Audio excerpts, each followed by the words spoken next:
Dear friends, greetings from Kiev, capital of Ukraine. I stay in my beautiful city despite it is under Russian shelling. Sirens howl many times, warning about airstrike, and distant explosions boom day and night. And there were moments when my 5-floor house literally trembled and shook. But I am not supporting these reckless demands of our government to NATO countries to enforce no-flying zone in Ukraine. It would be a necessary escalation. In the first sleepless night after the illegal Russian invasion to Ukraine, 24th February, I heard 2 explosions before reading in the news that Putin ordered his army to liberate Ukraine from neo-Nazi.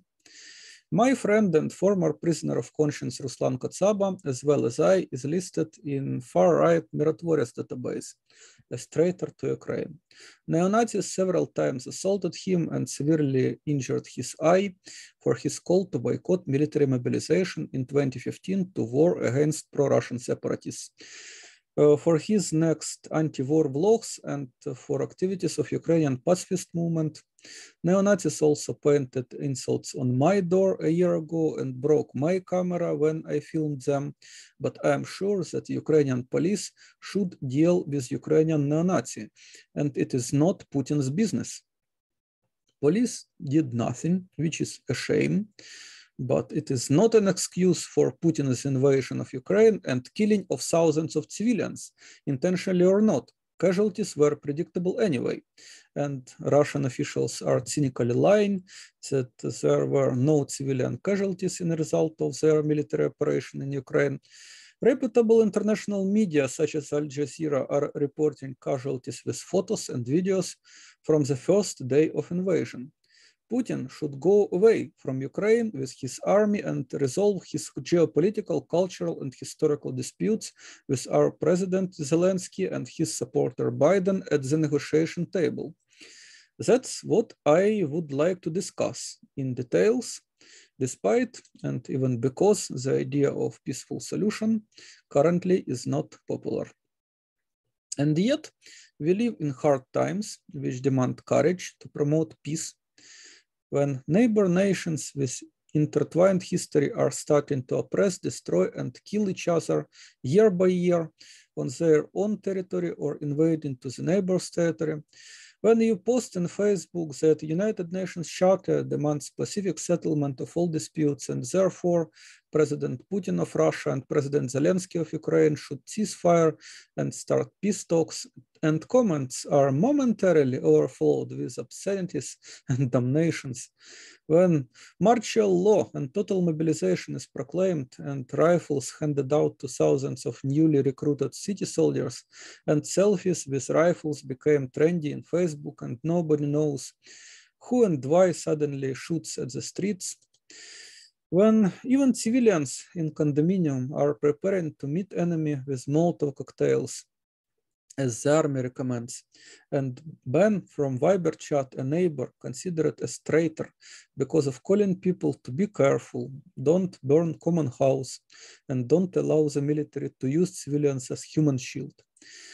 When you can't evacuate with family from the city under rocket strikes because you are conscientious objectors to military service and your government violates your right to refuse to kill, there is post-Soviet legacy of compulsory military service both in Russia and Ukraine, and Russia sends conscripts to die in its illegal war and lies it doesn't create some fake contracts with conscripts to state they are professional soldiers. And when Ukraine mobilizes whole population to fight Russia and restricts freedom of movement of all males in age from 18 to 60, calling them to army, demanding enlistment of refugees, prohibiting even to stay in hotel without authorization of military authorities. When distant sounds of explosions from windows are mixing in mind with messages about death and destruction and hate and distrust and panic and calls to arms, to more bloodshed for sovereignty, it is dark hour for humankind, which we should survive and overcome and prevent from repeating. Ukrainian pacifist movement condemns all military actions on the sides of Russia, Ukraine, and NATO countries in the context of current conflict. We call the leadership of all involved states and military forces to step back and sit at the negotiation table. Peace in Ukraine and around the world can be achieved only in a non-violent way. War is a crime against humanity. Therefore, we are determined not to support any kind of war and to strive for the removal of all causes of war. It is hard to stay calm and sane now, but with support of global civil society, it is easier. Friends from many countries are showing solidarity and actively promoting peace by peaceful means in and around Ukraine. Russian pacifists actively resist Putin's war machine. We are deeply grateful and inspired here. Unfortunately, warmongers are not interested in peaceful solution of the conflict. Look at the rising stocks of merchants of death at the stock market. And of course, they are pushing their agenda. They demand escalatory more military aid for Ukraine and destructive economic sanctions against Russia. They gathered 1 million of signatures demanding intervention of NATO countries to close the airspace over Ukraine and deploy Western peacekeepers to find Putin peacekeepers, so-called. Basically asking to escalate war, risking to provoke nuclear strike.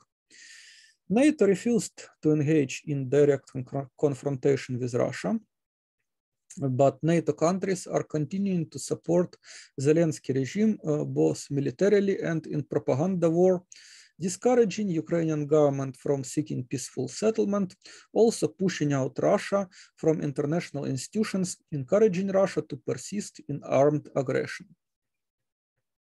Diplomacy is failing because current conflict is a result of worldwide overinvesting in war and underinvesting in diplomacy. During 7 decades after the Second World War, leading nations of the world in almost unanimous leap of insanity chose not to achieve social justice, brotherhood, and sisterhood of all humans, but to invest more and more in national war machines of brutal killing, destruction, and pollution of the environment. From the end of the Cold War till today, total military expenditure of the world rose almost twice, from $1 trillion to $2 trillion. Pentagon wastes almost half of the doomsday finances, stolen from taxpayers, who pays also for propaganda of war, scaring them to death and implanting blind trust to the military, to army. War chests in majority of countries are many times bigger than budget of diplomacy. In the United States, 10 times bigger, as well as in Germany. In China, 13 times bigger. In Russia, 20 times bigger. In Ukraine, budget of the Ministry of Defense, 24 times bigger than budget of the Ministry of Foreign Affairs. If you invest in war instead of peace and friendship, no wonder you have war. But only such a rare form of geoeconomic enterprise as the nation state invests so intensively in violence. In fact, the global market emerged from non-violent global trade. The most of economic actors are profiting from non-violent activities, and they need peace on earth, while nation states, and especially so-called great powers, imperialist nations, profit from systemic violence of large scale. They impose overtaxation on people of earth to sustain their enterprise of war. And this war machine cuts and squeezes global human relations for profit of small circle of its owners. Global citizens gain from universal friendship and cooperation, while geopolitical and geoeconomic oligarchs gain from universal animosity and isolation, according to ancient formula, divide and rule. Ukraine became a battlefield United States and Russia are competing for control over Ukraine, using and inflating in their global power struggle militant nationalism of the Ukrainian government and similar militant nationalism of pro-Russian separatists in Donetsk and Luhansk. Peaceful life of Ukraine was destroyed by these militant nationalisms and great power struggle. During a week after Russian invasion to Ukraine, 2,000 of civilians were killed, including tens of children, hundreds of children wounded, 10,000 of people were injured, new hundreds of thousands of peoples, basically more than a million were displaced and seeking refuge in addition to already existing millions of refugees in Russia and in Europe. 3 million in Russia and more than a million in Europe. And now probably it will be 2 million in Europe. The sanctions which the West and the East are imposing on each other in outcome of battle between the United States and Russia for control over Ukraine may weaken, but will not split the global market of ideas, labor, goods, and finances. So the global market will inevitably find a way to satisfy its need in global government. I repeat, global market will inevitably find a way to satisfy its need in global government. But question is, how civilized and democratic will be the future global government? And military alliances aimed to uphold absolute sovereignty are promoting despotism rather than democracy. When NATO members provide military aid to support sovereignty of Ukrainian government, or when Russia sends troops to fight for self-proclaimed sovereignty of Donetsk and Luhansk separatists, you should remember that unchecked sovereignty means bloodshed, and sovereignty is definitely not a democratic value.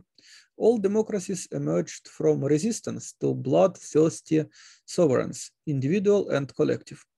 War profiteers of the West are the same threat to democracy as the authoritarian rulers of the East, and their attempts to divide and rule the earth are essentially similar. All conflict should be resolved at the negotiation table, not at the battlefield. International law demands it, and there is no other plausible way to solve disputes emerging from the 2014 violent power grabs in Kiev, Crimea, and Donbass, following 8 years bloodshed by Ukrainian and pro-Russian forces and recent Russian aggressive militarist attempt to undo regime change in Ukraine. Public outrage provoked by the war of lies is growing, while all belligerent parties are making all sorts of noise to deceive the whole world, blaming each other, refusing to admit their own misbehavior, whitewashing their war efforts contrary to common sense. Instead of breaking the last bonds of humanity out of rage, we need more than ever to preserve and strengthen venues of communication and cooperation between all people on Earth, and each individual effort of that sort has a value. Basically, this non-violent global governance, which I talk about, is based on culture of peace. And leaders of culture of peace are pacifists. Outdated, archaic, violent governance is based on militarism. Militarists are the most consistent representatives of the culture of violence.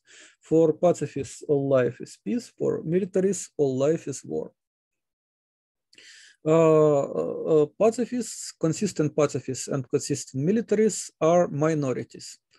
Not many people are trying hard to be either angels or demons. Most people are drifting intuitively between culture of peace and non-violence on one hand and culture of war and violence or on another hand. Pacifists should show the good way to the world.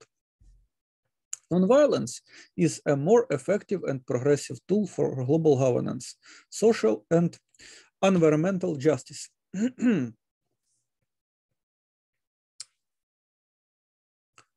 Of course, nonviolence is a more effective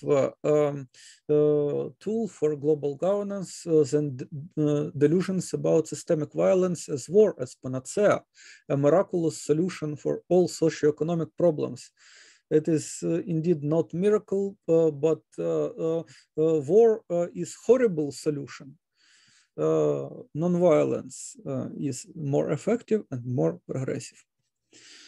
Have United States, Ukraine, and Russia not enough run amok and suffered from rampage to understand that violence doesn't work?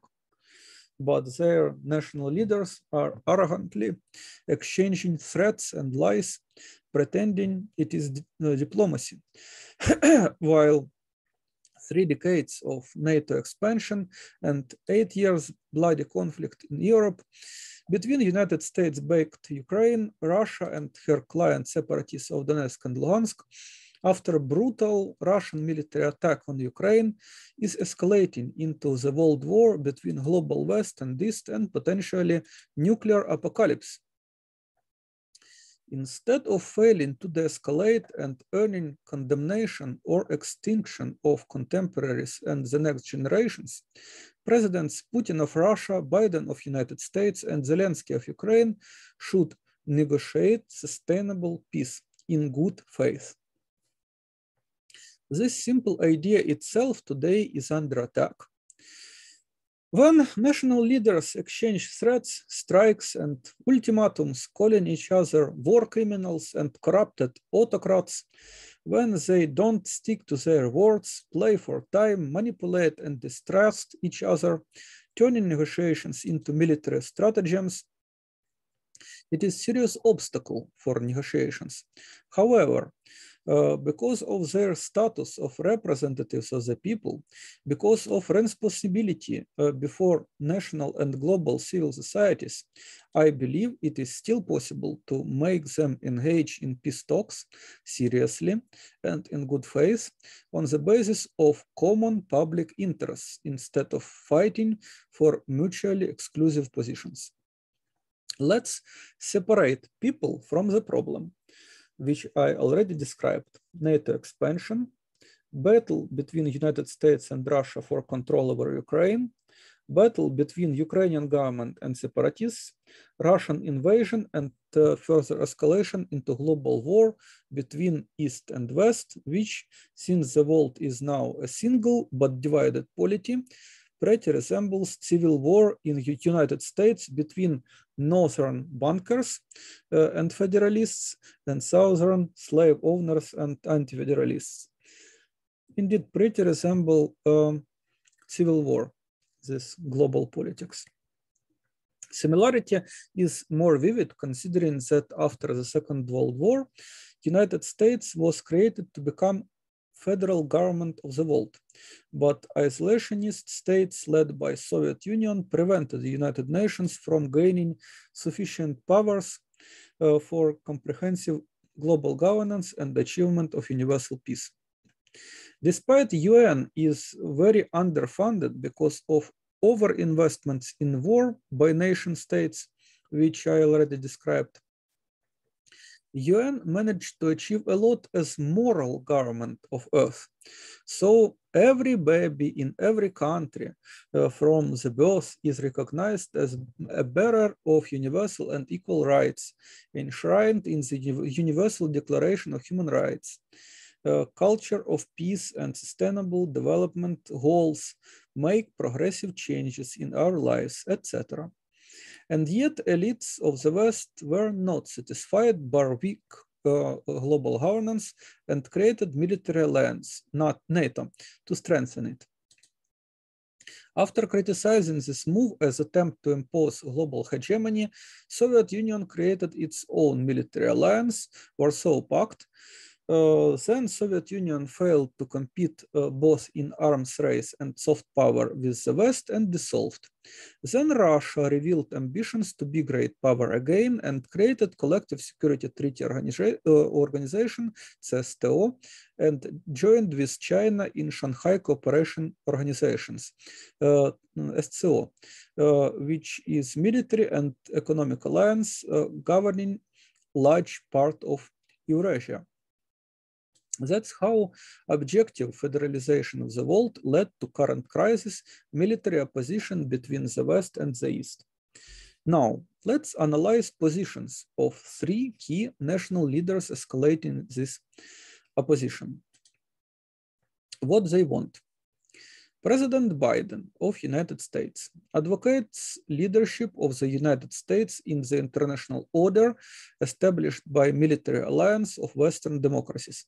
He supports Ukraine and demands to take Russia to account for attacks on Ukraine and her allegiance to the West. President Zelensky of Ukraine advocates Euro-Atlantic choice of Ukraine, her sovereignty over Donbas and Crimea, cessation of ties with Russia, and her following punishment for imperialism and war crimes. President Putin of Russia advocates multipolarity and Russian security concerns in post-Soviet region, demanding demilitarization and denazification of Ukraine, including non-alignment with military alliances, absence of nuclear weapons, recognition of Russian sovereignty over Crimea, and independence of Donetsk and Luhansk People's Republics, as well as non-discrimination of Russian people and culture in Ukraine and punishment of anti-Russian far-righters. I will argue that deep contradictions in these positions should be resolved on the basis of interests and values of the people supposedly represented by the national leaders, as well as need of the people and markets of the planet in global governance, universal peace and happiness on earth, free from armies and borders. And please, don't ask me to give up imagination about better future. All people are living and acting according to their imagination. It is just question of knowledge and technology, how to make fantasies real. More important question is whether your fantasies are product of hope or fear. Focusing on fear, you create reality of war. While focusing on hope, you create reality of peace. Both choices are real. Why choose fear and suffer and make others suffer? I prefer to choose hope and enjoy my life with all fellow humans. I believe all of people should have, strengthen, and promote a hope for better future. We should show the power of public imagination and active implementation of dreams about peace and nonviolence. And one of ways to do it is to promote principled negotiations in current situation. I already explained how to separate people from the problem in current situation. Time to discuss how to focus on interests, not positions. Let's see how our belligerent leaders express interests behind their positions, to what universal values they appeal. For Biden, it is democracy and rules-based international order. For Putin, it is national security. For Zelensky, it is sovereignty and territorial integrity. All the leaders have in common pursuit of justice, despite they understand justice differently, and because of that, blame each other. So they need common understanding of justice to reconcile. Consider, for example, democracy. Putin thinks he has democratic legitimacy because he was elected and has high approval ratings, while Biden and Zelensky deny that and treat Putin as autocrat and illegitimate leader because of political repressions and top-level corruption in Russia. After Putin's invasion to Ukraine, Biden refused to talk with Putin, but claims he is not enemy of Russian people, still imposing severe economic sanctions on Russia. This hypocrisy and deception of people should be stopped, as well as hypocritical over-appraisal of democracy in the United States, where partisan polarization and extremism impedes any meaningful dialogue on public issues, not to say in Ukraine after systemic human rights violations and oppression of free speech, especially of pro-Russian character and in Russian language. Instead of using lack of democracy as pretext to attack each other, all political leaders should admit serious problems with democracy in their polities and work on development of democratic institutions. In the same logic, Putin should stop calling Ukraine a failed state. Nation state was designed as institution of universal peace, and because of that, every state engaging in war is failed state. Political leaders should admit that this failure indeed is obvious. So political leaders should admit that when nations are going to war, it is a failure of institution of nation state intended to achieve peace.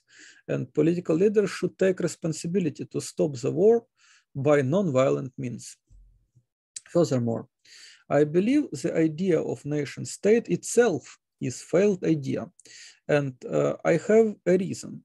History shows it is impossible to achieve peace by cultural unification of any people within strict geographical borders.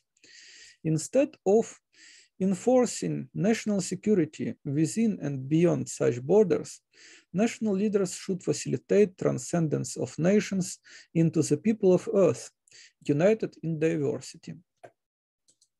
Putin is close to this claiming when he claims Russians and Ukrainians are one people because of historical ties, but it is half truth and, of course, half lie. H.G. Wells wrote in The Outline of History, quote, "A sense of history as the common adventure of all mankind is as necessary for peace within as is for peace between the nations." End of quote. Great thought. Whole truth, not half truth about Ukrainians, Russian one people, but whole truth is that all humankind are one people, one nation. Think about this. Humans are one species biologically. We have common land, our planet Earth. We have common public forum, the internet. We have common government, United Nations. We have many common languages, not only global languages such as English or Russian, but also languages of music, mathematics, programming languages, of course. So instead of dividing and ruling the people of Earth, political leaders should embrace advantages of global unity in all cultural, economic, and political aspects. The same approach is needed talking about sovereignty and self-determination. As I said, absolute sovereignty is unchecked power incompatible with democracy. Sovereignty is not democratic value. Instead of sovereignty, nations and individuals should enjoy autonomy. Great philosopher Immanuel Kant explained in his work Critique of Practical Reason that human will has ability to establish laws of its own existence. He called it autonomy of the will. And if we subordinate the will to reason, if we express our will in such way that is universal in its ends, then every individual will joins universal unity of wills. Autonomy is a reasonable expression of human will, individual or collective. It avoids violence and creates peace and unity between people, polity or union of polities. While sovereignty is arbitrary power using violence and harming people. That's why we need autonomy instead of sovereignty. Starting from the idea of autonomy, Kant explained how sense of duty helps people to create political associations. He published a philosophical sketch, Perpetual Peace, proposing wonderful plan how to achieve peace on earth. This plan included abolition of standing armies, introduction of cosmopolitan citizenship based on customary hospitality, and establishment of the federal world government. How to apply Kantian plan in modern world? Political leaders should commit to non-violent global governance, demilitarization, and peaceful resolution of conflicts. Russia should step back and stop war against Ukraine. NATO should step back from conflict around Ukraine escalated by its support to war effort and aspirations of membership of Ukrainian government. All military alliances like NATO and CSTO should be dissolved or transformed into alliances of disarmament instead of military alliances.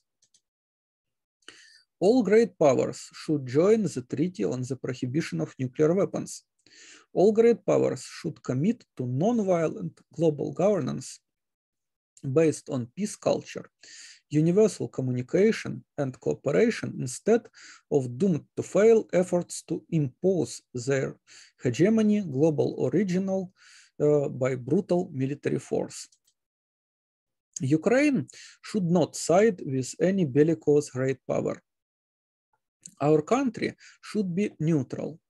We need to demilitarize, abolish conscription, settle peacefully territorial disputes concerning Crimea and Donbas, and contribute to the development of future nonviolent global governance instead of trying to build a 20th century fashioned nation state armed to the teeth.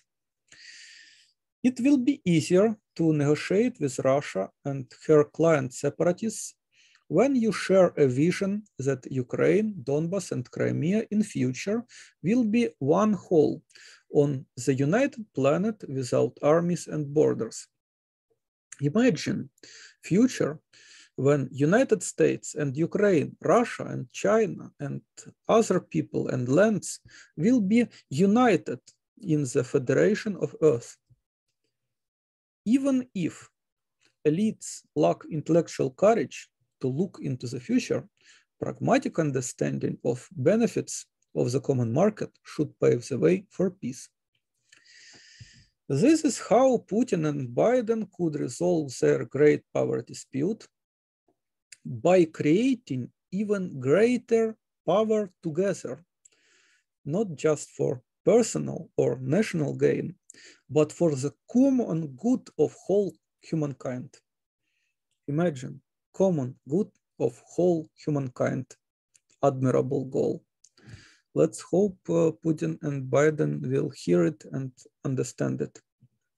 And as I said, it is also a solution for Ukraine-Russia conflict. The rest issues raised in this conflict are nuances which should be resolved fairly in paradigm of non-violent global governance. That's why I propose global civil society to create independent public commission of experts on peaceful solution of Ukraine crisis. I give you several examples how to deal fairly with hard questions. Biden and Putin have ambitions for global leadership. In logic of confrontation, these claims can be resolved only by victory in a fight, in a battle.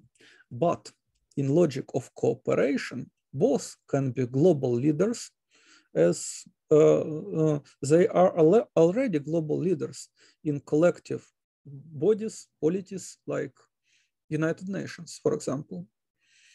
When you cooperate, you can share leadership. When Putin asks demilitarization and denazification of Ukraine, it will be fair to demand demilitarization and denazification of Russia in return. Both countries have conscription, which cripples youth. Get rid of it. Get rid of it. No conscription. And young people will be happy. to start their life without this madness and violence. Admit honestly that current approaches to national security of Ukraine and Russia resemble Hitler's policies of violent nationalism, exceptionalism, and expansionism. Political dictate in cultural sphere and primitive agenda of fight for survival against internal and external enemies, even if majority of respectable officials doesn't participate in torchlight processions. Admit that both countries have Nazi-styled militarism and neo-Nazi fought on both sides of war between Ukrainian government and pro-Russian separatists. To give examples, Varyag Battalion and Russian National Unity on Russian side and Azov Battalion and the right sector in Ukrainian side. Admit that Ukrainians call Russians fascists and Russians call Ukrainians fascists because both nations have archaic political culture. We're stuck in the past. And while we are right when blaming Hitler and Nazi, we are not right when we don't blame cruel contemporary enforcers of outdated delusions of Westphalian sovereignty and Wilsonian nation state. We should mention also current half solutions. They have their role. What is their place? What is place of these half solutions in the great plan of nonviolent global governance? United Nations should be strengthened and reformed into global government. Minsk agreements are good temporary solution, and the escalation may include genuine compliance with them. Overall, many hot issues may be discussed later. Today, the main task should be to negotiate ceasefire. It is difficult since Russia and Ukraine are hardly complying, even with agreements on humanitarian corridors. To change this self-destructive willing to fight to death, all sides need incentives such as guarantees that all their concerns will be addressed. It may be incentive to comply with agreements.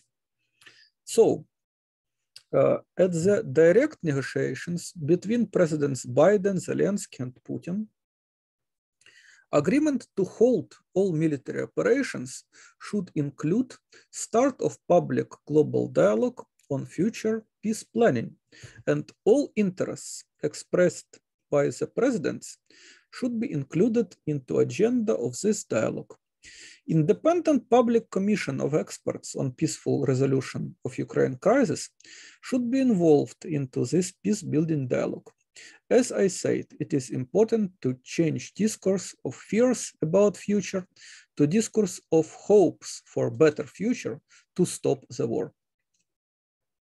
I hope that with the help of all people of the earth, telling the truth to the power, demanding to stop shooting and start talking, aiding those who need it, and investing into the peace culture and education for non-violent citizenship, we could together build a better world without armies and borders, a world ruled by great powers of truth and love, embracing East and West. Indeed, our great powers should be not East and West, but truth and love. Institutionalized, based on knowledge, based on technologies. As my friend, my mayor so powerfully says, we should build a world in which all children can play.